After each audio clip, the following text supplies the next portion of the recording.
Hi everyone, welcome back. I hope you all are doing great. I'm doing okay.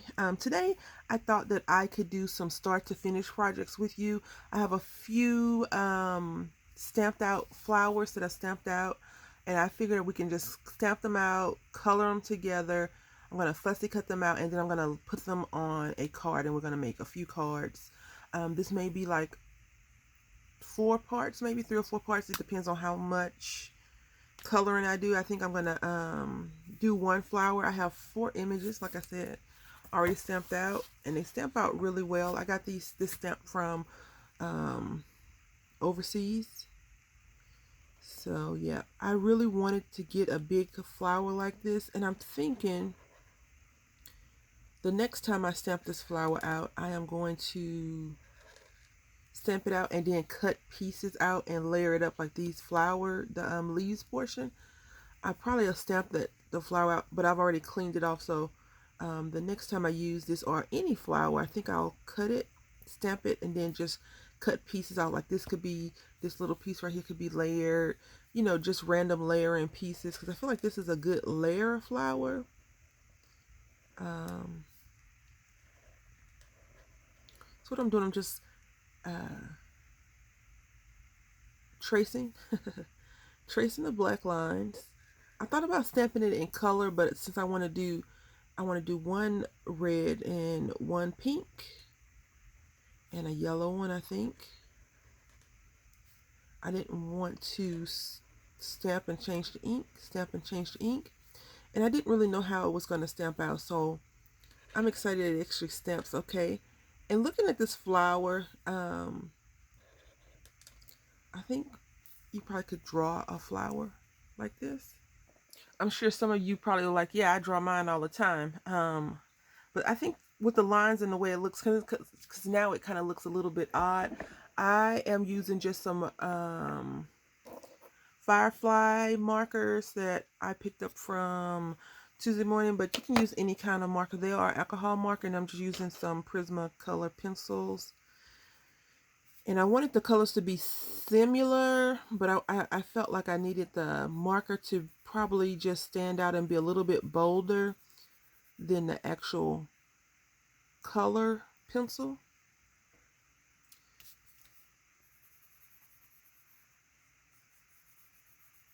So I'm just coloring this in, making sure I kind of stay in the same color direction.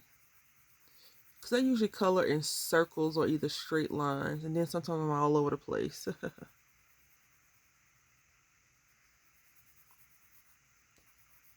Sometimes.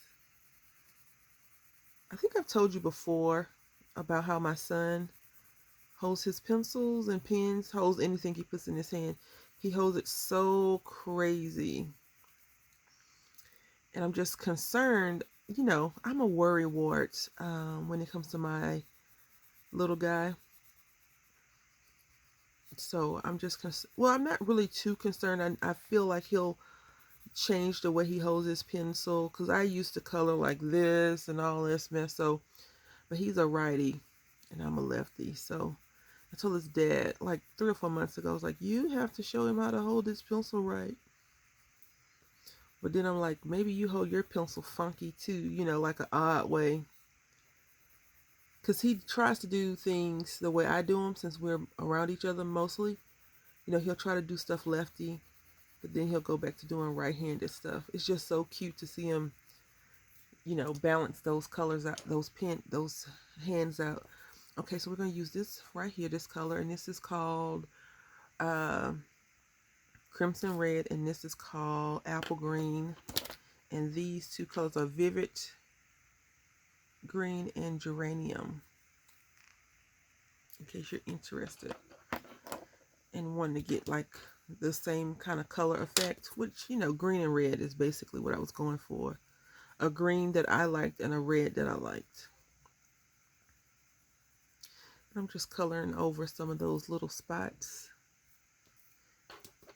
And then I'm going to color the rose. Okay, so on this one, I wanted some of the leaves, the petals, to be darker. So what I'm doing is I've traced it with azalea purple, and I'm taking this mulberry, and I'm just kind of going in roughly harsh on the line, on some of the lines, not all of it. And I'm hoping that if I can get this the way I think I can, so you see how I just colored in it really, really dark right there.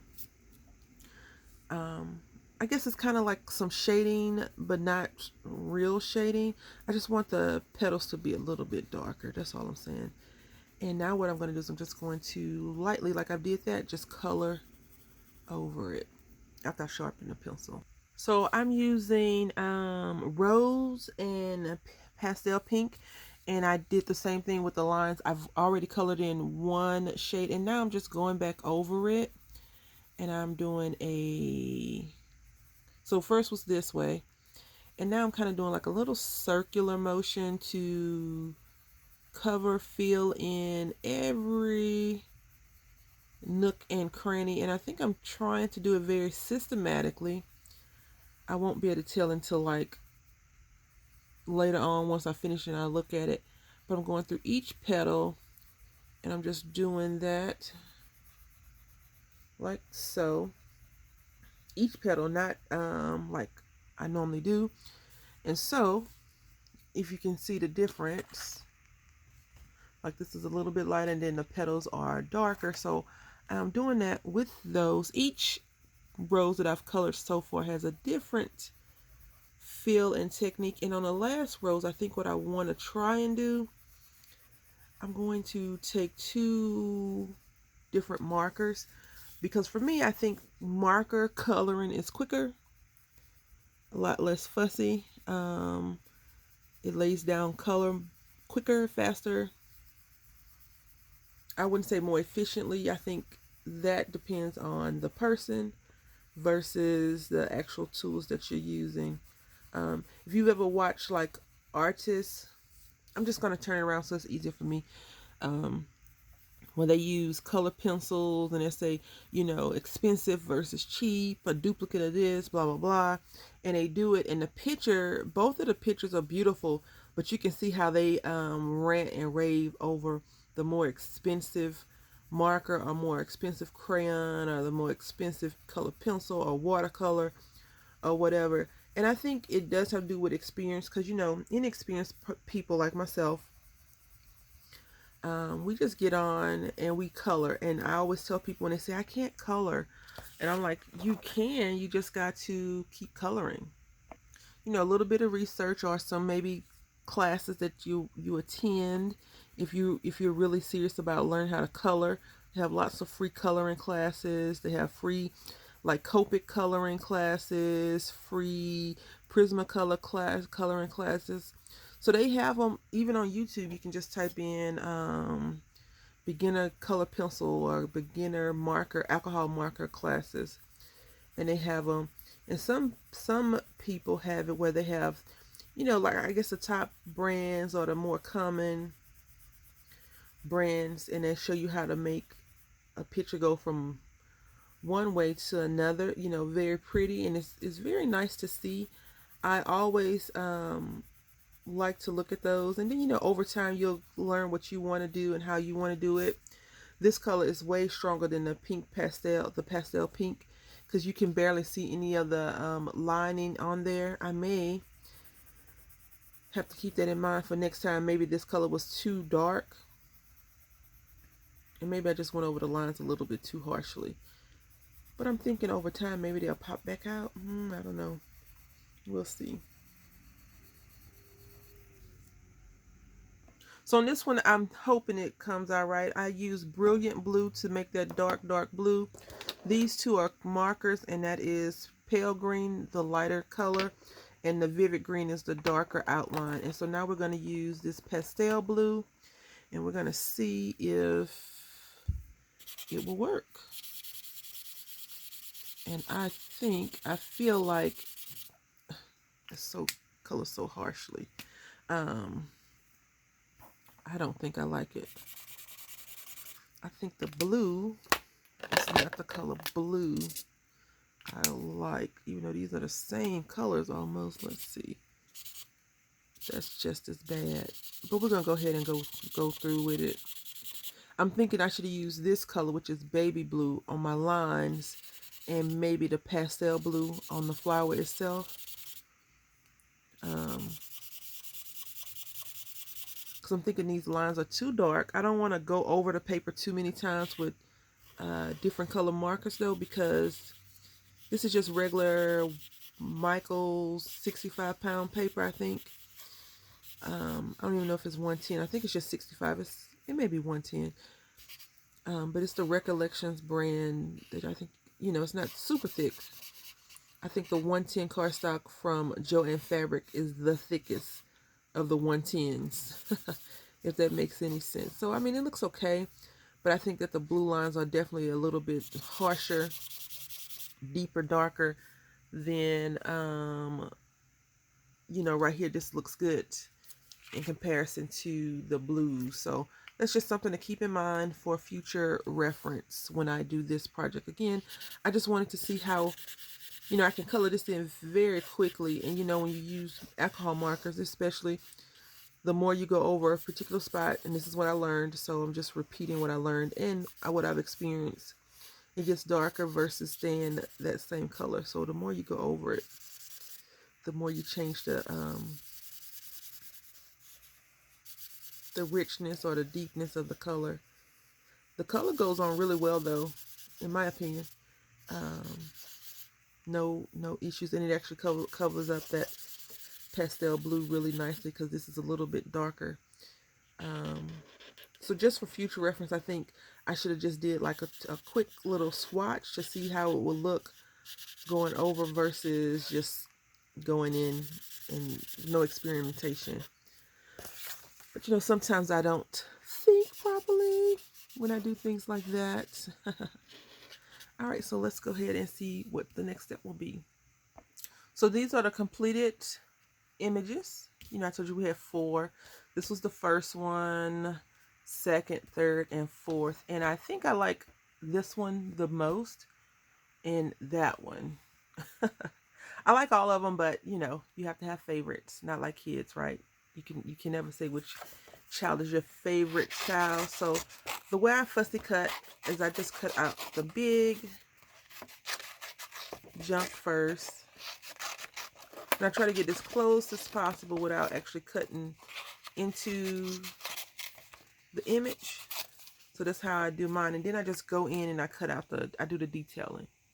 Okay, so then I have my images, all the big cutout, and then I go into detailing, and I'll want to say that these are very good candidates, very, very good candidates for your scan and cut if you have one. And so I don't really like to have the white showing because sometimes I color outside the line just a little bit, over it. So I try to go as close as possible to the edging as possible without cutting directly into the image. So again, what I normally would do is I'll stamp out the image, but since this image was so big, I would have had to do a lot of paper maneuvering versus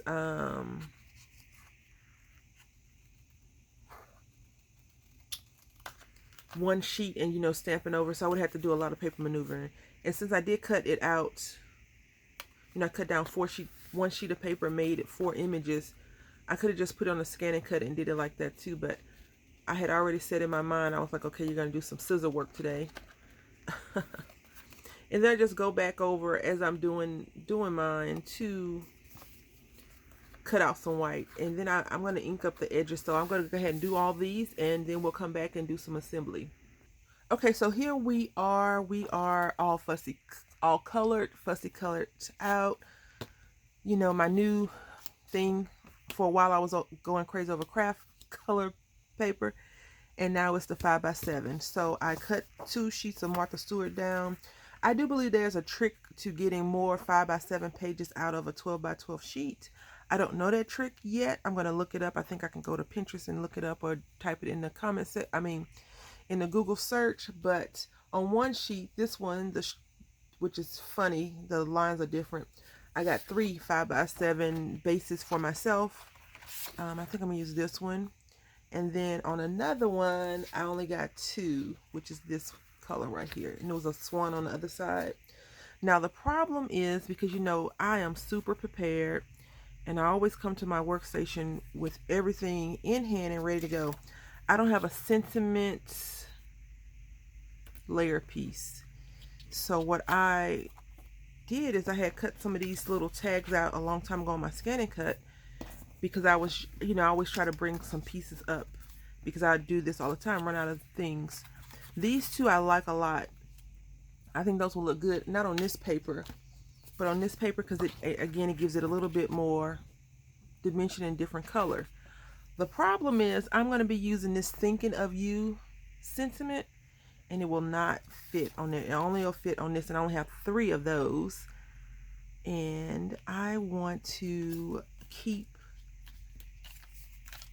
thinking of you as a sentiment. So what I thought I would do is use this one like this, because I think that would be very, very good contrast with the blue flower, right? And then we'll have thinking of you on there, and then the others will be that, and I'll just have to leave one flower not sentimentless is a good way to put it, until I can find it, because I do want to use this, you know, these to kind of make them all look similar. Okay, so I want to use some ribbon. I don't think I'll be able to use it on this particular setup, but I want to use this ribbon because I have ribbon and I want to use it. So we're going to just make this one kind of naked, and I think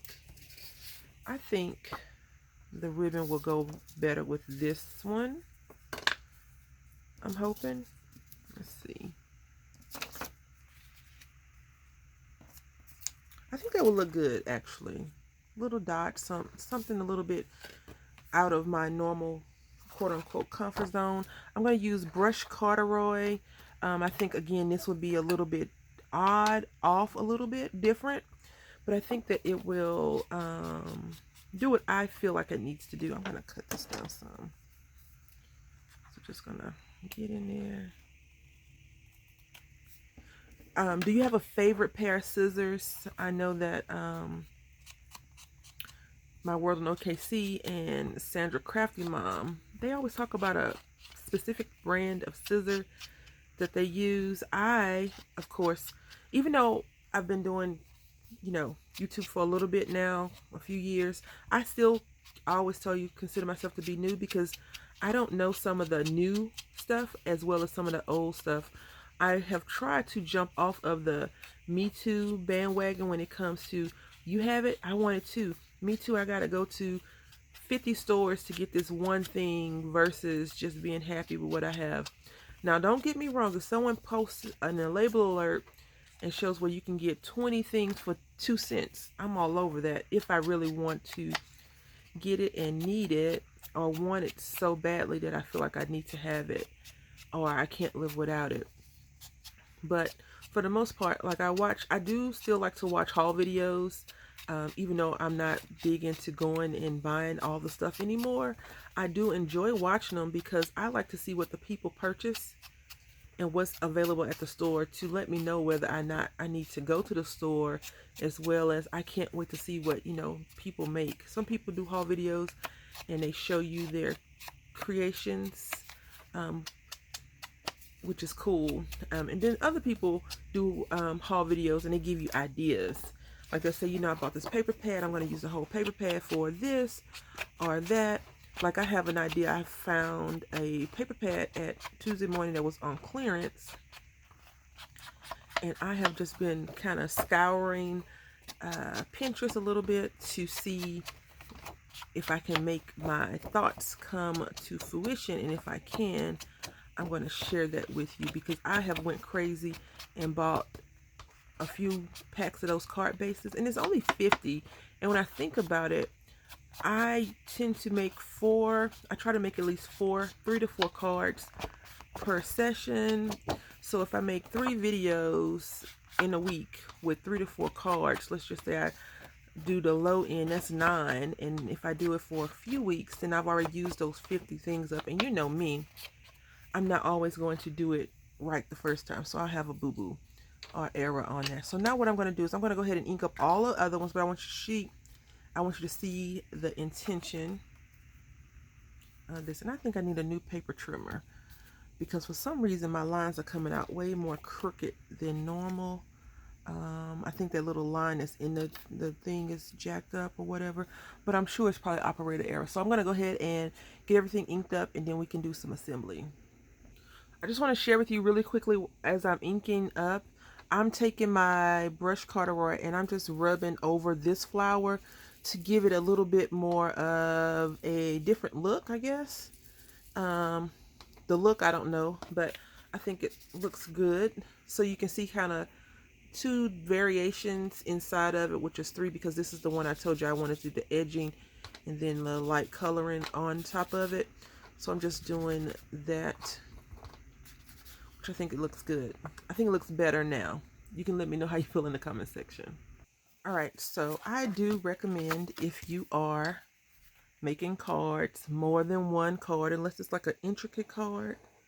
And I don't really think any of the cards that I've made thus far are super detailed, besides like fancy folds and things like that. But if you have 5 to 6 to 20 pieces of paper to layer, I recommend assembly line. You know, get everything ready to go. And I've learned that over just doing, you know, playing around and watching people create and just seeing what was best for me. So I'm just lining this up, burnish this down so I have a good edge. And you see around here, if you want to, you could ink the edges of that as well, but I just wanted to give it a little bit of dimension. I mean, a different little bit of color. Some, I think whenever you think of whenever I think, especially whenever I think, let's just do what I think. I'm gonna need another strip of tape. Okay, so here we are. This tape that I use, I was trying to get rid of it and I was like, I'll just use that. It's crazy tape. It tore up, it got all over my fingers. It's just crazy to use. So I'm just placing this in what I think is the center. The thing about this tape is once it goes down, it's not forgiving like the other foam tape. So you have to be wary of that and careful of that. But I did use that on there. So this is how it's going to look. I like it. What do you think? I'm going to go ahead and assemble the rest. And when I come back, we'll see all 3 cards put together. Okay, we're going to put this one together. I do want to say that if you use art glitter glue, be careful. I pulled my little pin top off. I bent my thing trying to put this back in there so it wouldn't dry out quickly. It was a whole fiasco. Make sure your card is facing the correct way when you are doing it. Getting ready to apply your card front to your card base, and then whatever adhesive I want to use glue, but whatever adhesive you want to use, if you want to use tape, glue, whatever, combination of both, do whatever you want. And I'm just, looks like I'm applying a lot, but it's really not that much. I want to make sure I go over my seam because I did put a piece of ribbon on there. I need to just start using all of my everything, not just what I like the most, which is stamps. So all right, so I'm applying that down, and since I put a lot more than I normally do, I'm able to slide this over just a little bit if I need to slide it over. As you can see, I was able to slide it over, and then I'm just going to burnish it down, make sure the glue likes both pieces of paper, not just the spot that I applied it on. I'm just going to rub this over the ribbon. Now the thing about the ribbon is it doesn't have to be straight right here, but it needs to be straight on the edges because we're going to cover that piece up. I'm just going to burnish this down some more, and then we're going to hope I put it on the right way. Yep. Then we're going to put thinking of you right there, apply a little bit of pressure, and then we're going to put our little rose right there and apply a little bit of pressure. And so now we have 1 card, 2 cards, 3 cards. I hope that you've enjoyed watching start to finish. I didn't need to make it in 3 videos. After all, it's just a long one video. Let me know if you do cards like this. I had no idea where we were going to go when we first started. I just know I want to color up this big old flower. So thank you all for watching. Until next time, happy crafting.